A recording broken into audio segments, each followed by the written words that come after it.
Assalamualaikum warahmatullahi wabarakatuh. Selamat datang di channel Ibu Atika Fedayanti dalam Sejarah Indonesia. Halo semuanya, Assalamualaikum. Dikarenakan kita lagi tidak bisa untuk bertatap muka, maka dari itu pembelajaran kita beralih ke YouTube ya, di mana kita masih membahas di materi yang sama seperti minggu lalu, yaitu mengenai peran pelajar, mahasiswa, dan tokoh masyarakat dalam perubahan politik dan ketatanegaraan Indonesia. Disimak dengan baik ya materinya. Oke, minggu lalu kita sudah membahas mengenai krisis multidimensional, yang dimana kita sudah membahas mengenai krisis politiknya dan krisis sosialnya. Maka dari itu minggu ini kita akan membahas mengenai krisis ekonomi, krisis hukum, serta kita akan membahas materi yang baru, yaitu akan membahas mengenai proses berlangsung gerakan reformasi serta ciri-ciri gerakan reformasi. Oke, kita akan ngebahas mengenai krisis ekonomi, yang dimana badai krisis moneter yang pertama itu menimpa dunia dan Asia Tenggara, lalu merembetlah ke Indonesia. Itu dimulai bulan Juli 1997. Nah, akibat dari para spekulan atau tindakan pelaku pasar yang dimana mencari keuntungan besar yang memanfaatkan fluktuasi harga, itu menimbulkan nilai rupiah terhadap dolar Amerika Serikat itu terus menurun. Nah, yang dimana di bulan Agustus 1997 yang tadinya nilai tukar rupiah itu 2.575 itu menaik sampai 2.600.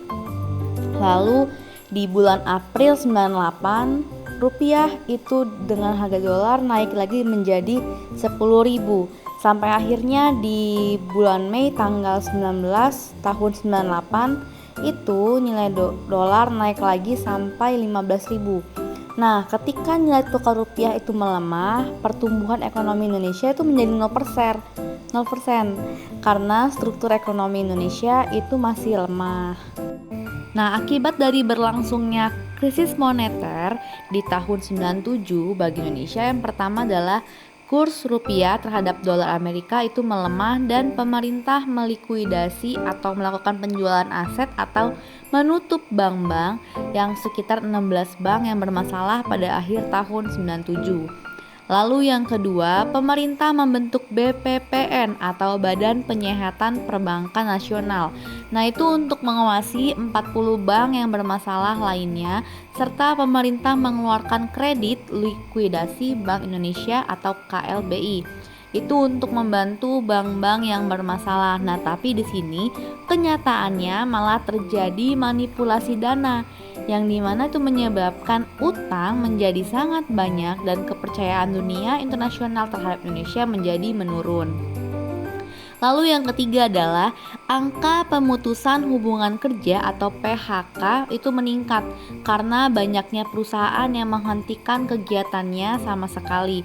Nah, sehingga di sini tingkat pengangguran meningkat drastis. Selain itu, jumlah penduduk miskin selalu bertambah.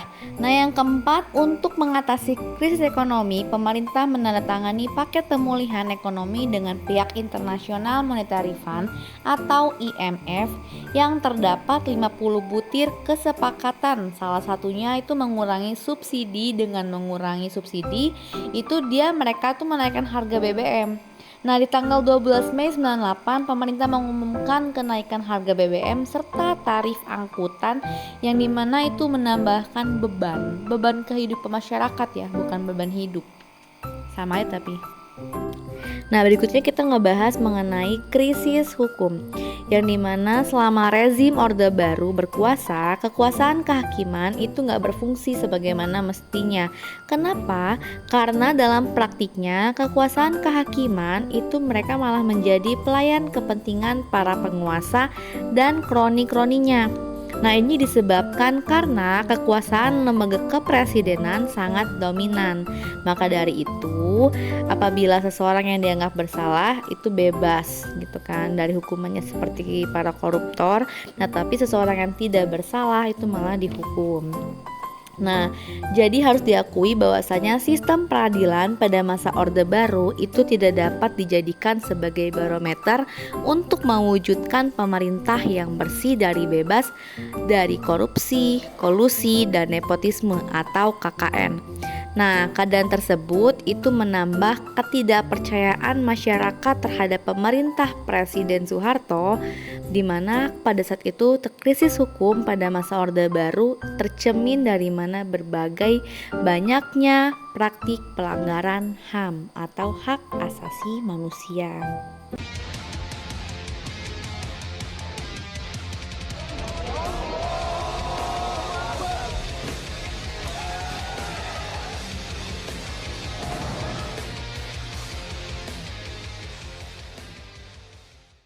Nah, sekarang kita masuk ke materi mengenai proses berlangsungnya gerakan reformasi dan ciri-ciri gerakan reformasi. Oke. Ketidakmampuan pemerintah Orde Baru dalam mengatasi berbagai persoalan bangsa dan negara mendorong lahirnya gerakan reformasi. Nah, apa sih reformasi itu? Nah, reformasi sendiri adalah suatu gerakan yang menghendaki perubahan kehidupan bermasyarakat, berbangsa, dan bernegara secara konstitusional. Nah, gerakan reformasi yang disuarakan mahasiswa itu lahir sebagai reaksi atas krisis yang melanda berbagai segi kehidupan Indonesia pada masa akhir Orde Baru dengan tujuan untuk mewujudkan masyarakat yang madani, adil, dan makmur. Beberapa hal yang mendorong timbulnya reformasi pada masa Orde Baru adalah ketidakadilan di bidang politik, ekonomi, dan hukum. Nah, sejak terjadi krisis moneter tahun 1997 di Indonesia, telah terjadi berbagai demonstrasi yang menuntut reformasi total. Nah, awal dilakukan di kampus-kampus, perguruan tinggi.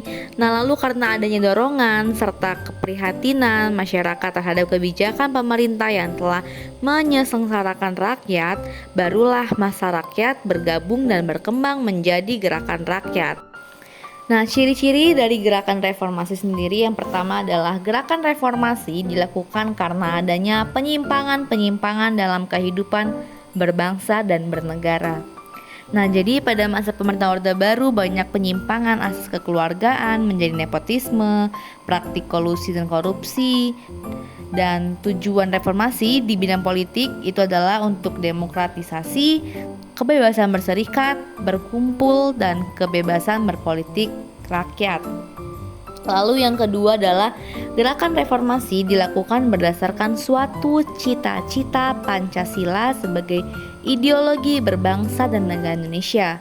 Yang ketiga adalah gerakan reformasi dilakukan dengan berdasar pada kerangka Undang-Undang Dasar 45 sebagai kerangka dasar gerakan reformasi, yang dimana reformasi tujuannya untuk mengembalikan dan melakukan perubahan ke arah sistem negara hukum, yaitu adanya perlindungan hak-hak asasi manusia, peradilan yang bebas dari tekanan penguasa, dan legalitas hukum. Nah, tujuan reformasi dalam bidang ekonomi adalah untuk penyehatan sektor ekonomi dan kesejahteraan rakyat. Yang terakhir adalah reformasi diarahkan menuju suatu perubahan kehidupan kenegaraan ke arah kondisi serta keadaan yang lebih baik.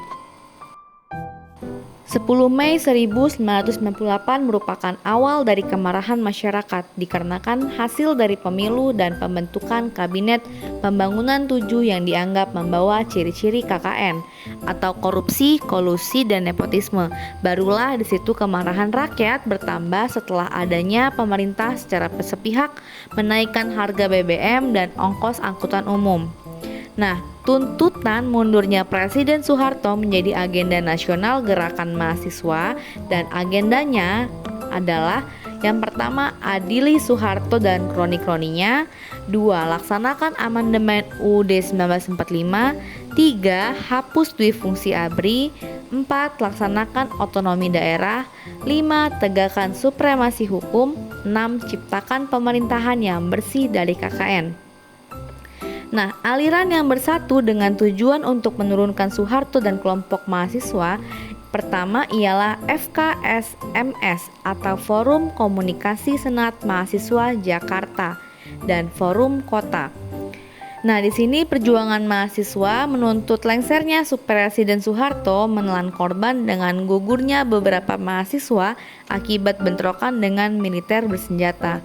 Nah, di tanggal 12 Mei 1998, aksi unjuk rasa mahasiswa di Universitas Trisakti terjadi bentrok antara mahasiswa dengan aparat yang mengakibatkan 4 mahasiswa meninggal tertembak oleh aparat, yaitu Elang Mulia Lesmana, Hafidin Royan, Heri Hartanto, dan Hendriawan Si. Nah, keempat mahasiswa tersebut diberi gelar sebagai pahlawan reformasi dan peristiwanya dikenal dengan tragedi Trisakti. Dengan adanya desakan dari mahasiswa dan masyarakat serta mempertimbangkan kepentingan bangsa dan negara, maka tanggal 21 Mei 1998 pukul 10.00 WIB, Presiden Soeharto meletakkan jabatannya di depan Mahkamah Agung dan beliau menunjuk Wakil Presiden B.J. Habibie sebagai pejabat presiden dan dilakukan pelantikan di depan Mahkamah Agung. Sejak saat itu, Presiden RI ketiga dijabat oleh Profesor Dr. Ing B.J. Habibie dan mundurnya Soeharto dari kursi jabatannya menjadi tanda berakhirnya pemerintah Orde Baru selama 32 tahun.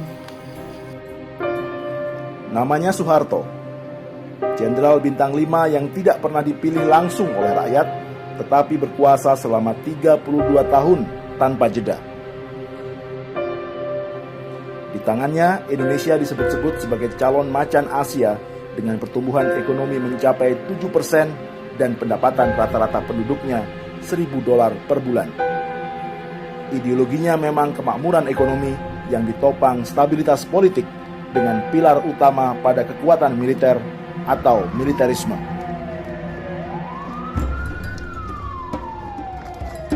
Saya memutuskan untuk menyatakan berhenti dari jabatan saya sebagai Presiden Republik Indonesia.